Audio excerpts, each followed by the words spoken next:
In any case, it was lunchtime. I led Flandre through the forest of magic to the bamboo thicket where Marissa kept her stall during the day. Hello and welcome to my eel stand. How can I help you? Let's see. Hey, you aren't allowed to bring in drinks, miss. I looked over at Flandre to see her opening the bottle of red tea. I think as a vampire, Flandre needs that unless you can serve up a substitute. Well, we can make an exception for medical reasons. Huh? I don't understand. Don't worry about it, Flandre. I think we'll each have the lunch combo. Coming up, Marissa began singing as she tossed a lamprey into the grill. Flandre hummed aimlessly along, glancing around at the interior of the carts at random. The restaurant seems different than the ones I've read about. Is this because it's a yokai restaurant? Well, this is technically more of a food stand. The human village has more restaurants more like the ones in your book, but this is the place to get food outside the village. I see, so what's a food stand for?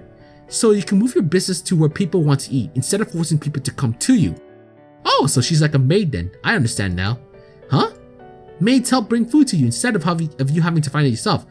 She even looks kind of like a maid. Well, the Japanese maids anyway. I guess that means she's really helpful. I think Sakya might be throwing your perception of maids off a little. She's not the norm, and Misty is a con artist who happens to be good with the grill. Stupid humans should wait until the person they're insulting isn't present. Sorry. Anyway, your order is ready. Please enjoy, Miss Vampire. We dug into our respectable meals. Flandre enjoyed her tea while I drank some sake. So, how do you like it? It's interesting, but I think I like sweets a bit more. This food's very filling. Well, you'd enjoy that more if you actually needed to eat that. Maybe. Lunch done, we flew over to Corindon. I didn't really have a clue as to what to do there, but I figured that Rynosuke could figure something out. Hey, Rynosuke. Using my real name and knocking. Are you okay, Marissa? You didn't have any nightmares or anything? What? No. Hello. Oh, I'm sorry. I'm not used to people being able to hide around behind Marissa. I'm not that short, okay? Okay, maybe I am. Still, Corin should have seen the wings. Okay, there was a time I made wings like that once for fun, but I gave up on that project. You must be Flandre Starlight. I'm Rynosuke Morchika, owner of Corindon. How can I help you? Oh, we're just dropping by, Corin. Of course. Actually, Sakya told me to buy something for myself while I was here. Really? Well, if you have any questions, feel free to ask. Did she give you any money? Yeah, she gave me some of my allowance. Flandre held up a bag. On opening it, I blinked at the shine of gold coins. There was more money in that than I got in working all last year. Did she want you to buy an artifact or something? Maybe the Tonobigiri, the Takumatsu's Honda, Tadakatsu Honda's famous spear from the Sengoku era. I think that's Tadakatsu. My fraps is kind of hovering above it, so I can't see the full word, but I think that should be fine for now. Not that even if I saw it, I would have been able to, say that shit right. So, it's all good. How'd you know? I found that out. How'd you know I find that? It's not that much money. Big Sister has much more in the vaults. I see. Oh dear. Oh, is this what I think it is? Flandre had picked up a small box-like object and was expecting it. She held it to her eye, then flipped it around before holding it to her eye again. It is a camera. Have you seen one before? Yeah, I've read about them too, but the one I saw was big and you could tell which way the front was. This one's all weird. Do vampires even show up on film? Of course, didn't you see me assist in the paper? Oh, right. I suppose that would make sense. What with you true vampires being a type of demon, I wonder if vampires still kept their reflections. Huh? Do you believe that silly soul thing like Mailing does? Cameras just work off of light. And we vampires are weak against light. Well, sort of. Though I guess cameras aren't really useful in Kidsokyo. Huh? Why do you say that? Because if you can go outside, you can just go visit the place yourself.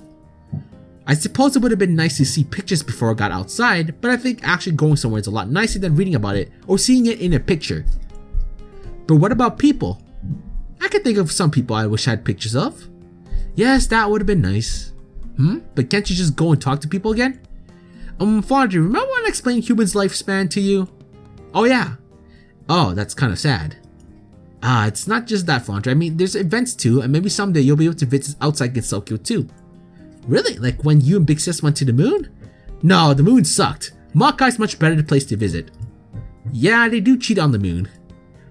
Are you interested in a camera? I don't think that one would work very well. It's apparently a digital camera, and I still don't really know how those work. Then why are you trying to sell it? However, I think I have an old-fashioned Polaroid in the back that Sane told me how to use. It's probably closer to what you've seen before. Really? Let me see. Rinalski went into the back and rummaged around for a bit before returning with a much bigger box. It wasn't as sleek as the one Flandre had put back down, but it did look easier to use. You'll have to create your own flash since the battery is dead, but the rest of the camera is all mechanical. I have a full box of film as well. Can I try it out? Well, it's not like that film is easy to find. Why don't you have her take a shot of us, Corin? It'll be a souvenir. Well, no, that's a good idea. Go ahead, Flandre. Okay. I allowed myself to float a bit since Rinalski's too tall and moved next to him. We then both... Oh my god, who the fuck is going up there? Sorry about that. It's gonna be probably loud in the corner. I'm trying to edit that out. $20 is not gonna work as well as I hope because I'll probably be talking over it. So, fuck. Alright, let's back to the thing. Surprisingly, she managed to figure it out rather quickly. Cheese. Huh? Okay, let's see how it turns out. It was a couple of minutes before the photo came together, but we all stared at the film while it developed. Done. Well done. Now the floating worked out pretty well. You can't even tell she was flying in the first place. It looks pretty good. We were a little off to the side, but I don't think I do as well. To the side, I think it's lined up just right. Cora and I looked at each other. It seemed Flandre just didn't believe in symmetry. That was just a quirk or a sign of madness. Well, I'm saying to you, so it's hard for me to say. So do you want to purchase that, or is that photo enough? I want it. For some reason, Rinalski seemed really happy for the rest of our visit. We spent a little more time at Corin's looking over some odds and ends before flying back to the SDM. Flandre played with her new toy a little more as we headed back. She shocked Mei-Ling by taking a picture of her, caught several of the fairy mates failing to bake the cake with a shot, and actually managed to get Saki to smile for the camera. Finally, we arrived back at the basement. That was great, and I got a cool item too. I winced as Flandre hugged the camera. With her strength... Hold up a minute, Flan. Huh? I grabbed the camera and checked it. Sure enough, the frame had cracked a little under the pressure. Fortunately, the lens was fine. You have to be careful with this. Corin can't just go out and find another. See, you cracked it a bit. But I just got it. That's not fair. It's the first thing I've ever bought. Whoa, don't cry, Flan. I'm a magician. I can fix this. I cast a simple magic to fix the damage, then presented it. See? Good as new. Thank you, Marissa. You're the greatest. Of course. Maybe we should let Saki hold on to this camera for a while. She'll know where to store it, and she'll get it for you when you go out again. It won't happen again, so you can't trust me with it? Cyber. Okay, just tell me how you'll store it so it's safe. Alright, okay, sentence. Really? Well, I don't know where to put it. Yeah, your room isn't really a good place. I don't even know how to store this film myself. I guess I'll have to give it to Sakia. Thanks, Marissa, for letting me figure it out. Huh, that was one of my mom's tricks. Hey, Marissa, I've been thinking. About what, Flandre? I think I finally understand a little bit about death. I saw in your face when Rinalski mentioned your mother. My heart seemed to freeze in place. Wait, what? How did you know? How did you see? You're my closest friend and you've helped me a lot, even if it was because you were bored. It means a lot to me. So I'm going to help you. I'll make sure you won't have to worry about death again and we can stay friends forever. I've been so shocked by the young vampire's words I didn't realize her meaning fast enough, so I was still standing there, looking stupid when Flandre stepped forward, caught me in her grasp, and carefully bit into my neck. Ah, Flandre! The bite of a vampire was every bit as memorizing as the legends say. I felt my body becoming light and a comforting chill ran through my body. I could barely think. Flandre, don't! I tried to push the vampire away, but she didn't even budge. My strength just wasn't enough. I couldn't see anymore. There was just soft light and a chill and the waves of pleasure and pain beating with my slow heart. Blast her off. I was desperate. Strength wouldn't work, so I resorted to other methods. I placed my palm at Flandre's stomach and focused my mind as much as I could before firing a laser into her. I didn't hold back anything.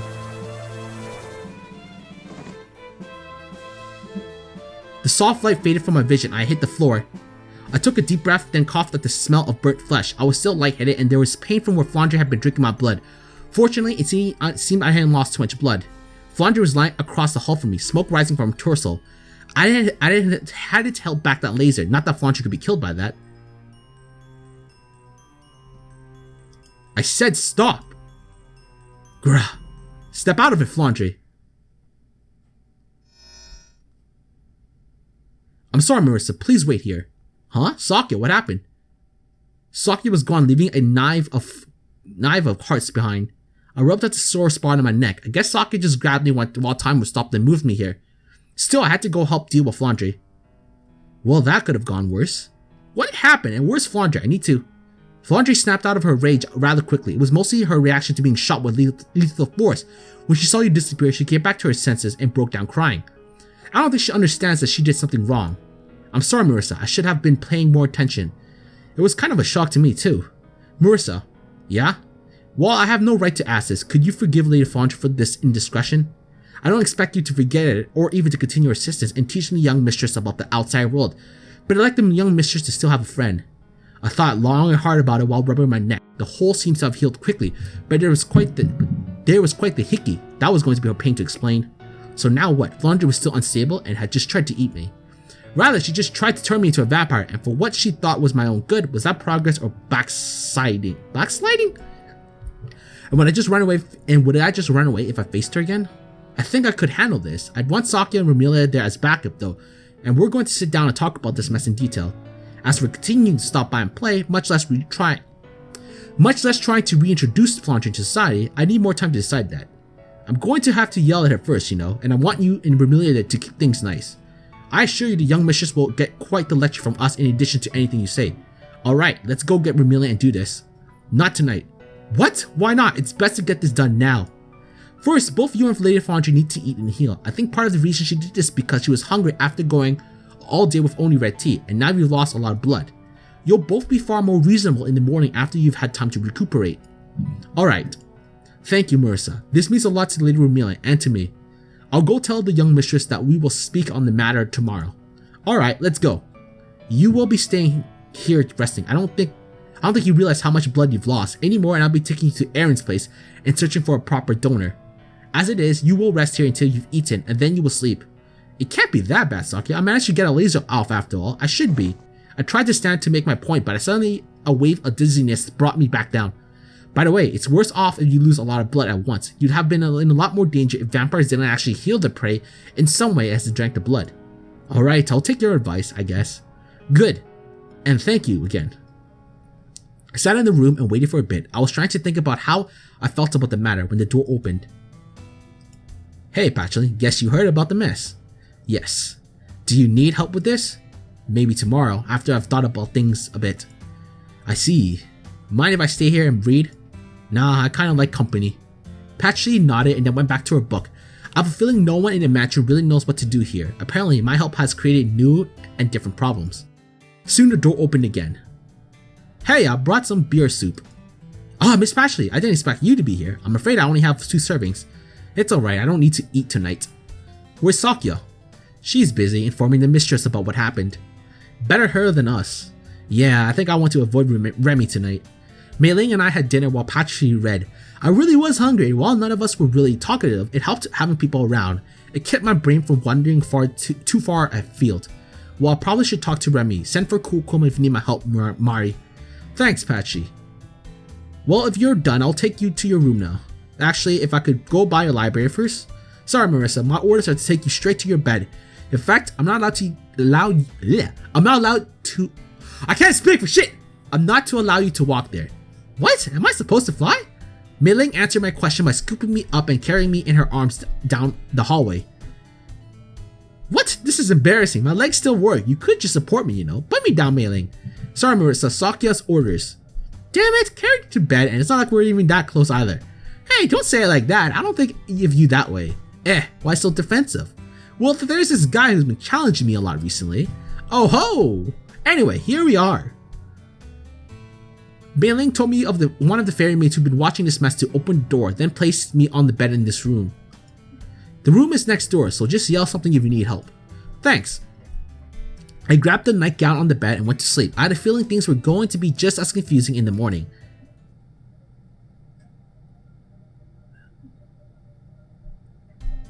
It took me a couple of moments to remember where I was when I woke up. The room was sparse and a whole lot darker than what I was used to. I wonder how long I'd slept. I put on my normal outfit again and stepped into the hallway to find Sakya.